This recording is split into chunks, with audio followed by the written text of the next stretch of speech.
In this video, I'm going to show you how to replace the coolant temperature sensor on this Mazda 6. It's located in the middle of the engine, right where the engine meets the transmission. It's a little bit buried, so let's get started. Let's make some space to get to that coolant temp sensor, so remove the engine cover and set it aside, and then there's going to be this hose over here for the emissions. Pull that off and just set that aside. Now we can get a much better direct access down to the coolant temp sensor there.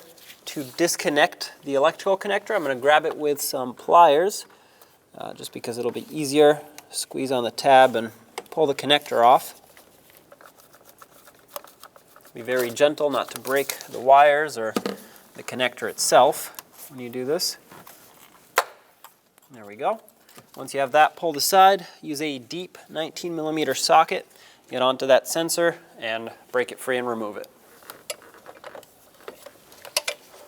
Okay, socket's on. You're most likely going to need a swivel for this. Okay, unthread the sensor. Coolant may come out, shouldn't be a lot, just a little bit. Oh, there it is. That just fell, so I'll have to fish it out.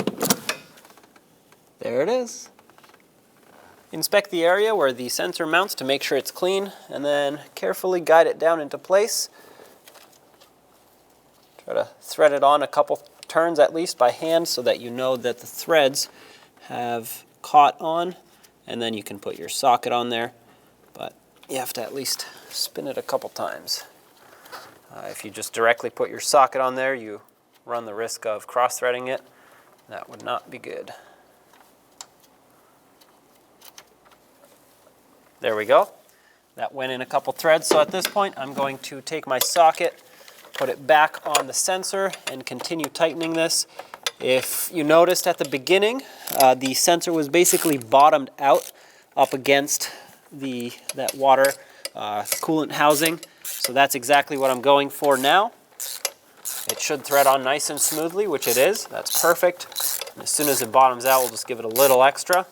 Oh, that's bottomed out right there. I'm going to give it a tiny bit extra, not even 1/8 of a turn. Once it gets snugged up, that should be good to go. So let's remove our tools.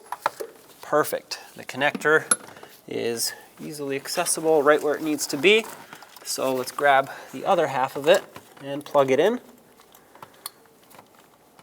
You might have to spin the electrical connector in a different position than what it was before, just because of how the sensor lines up.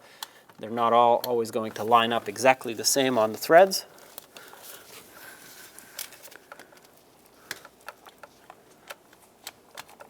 Oh, there we go. At this point, I just heard the click. Press it on until it clicks, and that's how you know it's installed properly. Clean any residual coolant that's there. Otherwise, if you end up having a leak, you will most likely confuse it for residual. Now, there shouldn't be a leak, but in case there is, it's good to have a clean area. Reconnect this hose if you disconnected it, and get the engine cover back on. When you line this up, line it up with the oil filler and the dipstick tube. It should pretty much fall into place. Press it on. All 4 rubber tabs should snap in, and there you have it. Turn the engine on, make sure it runs smoothly, and make sure the coolant temperature sensor is reading accurately. When only the best will do, demand TRQ. The only company that lets you view before you do. TRQ is committed to offering the highest quality aftermarket auto parts that are engineered for peace of mind. Thanks for using and viewing with TRQ.